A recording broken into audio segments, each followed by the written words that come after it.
تو ہمیں بھی ایسی رغبت اختیار کرنی چاہیے۔ پانچویں بات یہ ہے کہ جب انسان گھر میں نماز پڑھتا ہے تو اس کے گھر والے نماز کو اہمیت دیتے ہیں، اور نماز کو اچھی اور قدر کی نگاہ سے دیکھتے ہیں، اور اس کو بھی اپنی زندگی کا حصہ سمجھتے ہیں۔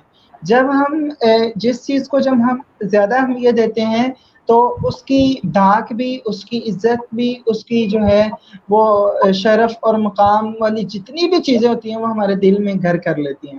تو جب ہم نماز گھر میں پڑھیں گے، ہمارے چھوٹے بچے، بہن بھائی اور جو ہے نا گھر کے افراد نماز کے ساتھ زیادہ شوق اور رغبت کریں گے، اور پھر انسان کو اپنے گھر میں نماز جو ہے وہ پڑھنی چاہیے، امامت کروانی چاہیے۔ کسی بچے کو اگر حفظ کروایا ہے تو اس کو آگے کھڑا کر لیں، خود صورتیں یاد ہیں تو خود کھڑا کر لیں۔ اگر انسان گھر میں کوئی بھی موجود نہیں ہے، دو ہیں میاں اور بیوی، بیوی پیچھے کھڑی ہو اور انسان جو ہے امامت کروائے، اور اس طرح سے ہم گھر میں نماز پڑھ سکتے ہیں۔ یہ بہت خیر و برکت والا کام ہے۔ جی مطلب فرض نماز ہے جو اس حوالے سے بھی مطلب کہ اسی طرح سے ہے کہ آپ فرض نماز بھی گھر میں ادا کر سکتے ہیں، جیسا کہ ابھی تو صورتحال کچھ ایسی ہے کہ علماء نے متفقہ فیصلہ دیا ہے۔ فرض جی نماز کے حوالے سے ایسا پاسبل ہے کہ گھر میں ادا کی جا سکتی ہے، یا صرف نوافل کے حوالے سے یہ روایات ہیں؟ دیکھیے جو اس وقت عالمی سطح پر صورتحال ہے اس وائرس کی وجہ سے، اس حوالے سے ہم یہ کر سکتے ہیں کہ اگر تو مسجد پاسبل ہے مسجد میں جا کر فرض نماز، تو فرض مسجد میں ادا کرنی چاہیے۔ اگر جی مسجد میں مطلب جیسے کہ اب پابندی لگائی ہوئی ہے کہ بھی 5 تک افراد جو ہے وہ مسجد میں نماز ادا کر سکتے ہیں، 5 سے زائد جو ہے وہ گھر میں ادا کریں۔ یہاں پہ 3 باتیں جمع ہو جاتی ہیں۔ پہلی بات تو یہ کہ جب اسلام یہ سعودی علماء کا بھی فتویٰ ہے کہ شریعت باجماعت نماز کے لیے بندہ نہیں مارتی، جی تو باجماعت نماز مسجد میں ادا کرنی چاہیے، اس کی بڑی زیادہ فضیلت ہے۔ اور اسی کے ساتھ ساتھ اگر وبا کی احتیاط کے پیش نظر حکومت، علماء اور صلحاء انہوں نے اس بات میں جو ہے یہ بات ڈالی ہے کہ بھی گھر میں ادا کر لیں، تو حکمران کی اطاعت میں اور وبا سے احتیاط میں ہم ایسا کر سکتے ہیں۔ اور اس میں کوئی قباحت نہیں ہے کہ بھی احتیاط کریں تو اللہ سے توکل اٹھ جاتا ہے۔ یہ توکل جو ہے، کہتے ہیں توکل کا یہ مطلب ہے خنجر تیز رکھ اپنا، پھر اس کی تیزی کو مقدر کے حوالے کر۔ تو توکل جو ہے کرنے کا یہ بھی انداز ہے کہ بھی مسجد میں جگہ ہے مسجد میں پڑھ لیں، گھر میں جگہ ہے گھر میں پڑھ لیں، مسجد میں نہیں اگر جو ہے مناسب جو ہے وہ پابندیوں کی وجہ سے، تو انسان گھر میں فرض نماز ادا کر سکتا ہے۔ انشاءاللہ اللہ رب العزت اس کو اس کی نیت کے مطابق جو ہے وہ اجر سے نوازیں گے، انما الاعمال بالنیات۔ اور اس میں انسان کو جو ہے وہ مخالفت جو ہے وہ اتنی سخت انداز میں نہیں کرنی چاہیے۔ جی جزاکم اللہ۔ اصل میں یہی ایک چیز تھی جو لوگوں کو جس بات کا پتہ نہیں تھا، وہ یہ شاید سمجھ رہے تھے کہ فرض نماز بھی گھروں میں ادا کی جا سکتی ہے، تو اس کو ذرا ڈفرینشیٹ کرنا زیادہ ضروری تھا۔ تو اس حوالے سے تو بہت زبردست ہو گیا کہ تفصیلات سامنے آ گئی ہیں۔ اور اس کے بعد ہمارے جو ہے عبادات کے حوالے سے جو ہے ایک بندہ رات کو عبادات نوافل شروع کر دیتا ہے اور وہ ساری رات مسلسل نوافل ادا کرتا رہتا ہے، تو کیا اس حوالے سے وہ بندہ ایسا کر سکتا ہے کہ ساری رات عبادت کرتا رہے، یا اس میں کوئی کمی بیشی وہ کر سکتا ہے؟ دیکھیں اللہ کے رسول صلی اللہ علیہ وسلم کی زندگی ہمارے سامنے ہے۔ نبی اکرم صلی اللہ علیہ وسلم، سیدہ عائشہ رضی اللہ تعالیٰ عنہ سے روایت ہے کہ نبی اکرم صلی اللہ علیہ وسلم رمضان اور غیر رمضان میں 11 رکعات پڑھتے تھے، اور اللہ کے رسول صلی اللہ علیہ وسلم کا یہ معمول تھا۔ اسی طرح اگر انسان جو ہے وہ عبادت کرنا چاہے مختلف انداز میں، مختلف جو ہے نا وہ اپنے سٹیپس میں، تو ایسا انسان کر سکتا ہے۔ جیسے کہ نبی اکرم صلی اللہ علیہ وسلم نے ارشاد فرمایا کہ بھئی رمضان میں لیلۃ القدر آخری 10 طاق راتوں میں جو ہے وہ جو ہے نا 10 آخری عشرے میں جو ہے نا اس کی طاق راتوں میں لیلۃ القدر کو انسان تلاش کرے۔ اور لیلۃ القدر میں انسان کسی بھی انداز سے عبادت کر سکتا ہے، چاہے وہ جو ہے نا وہ قیام کی حالت میں کرے،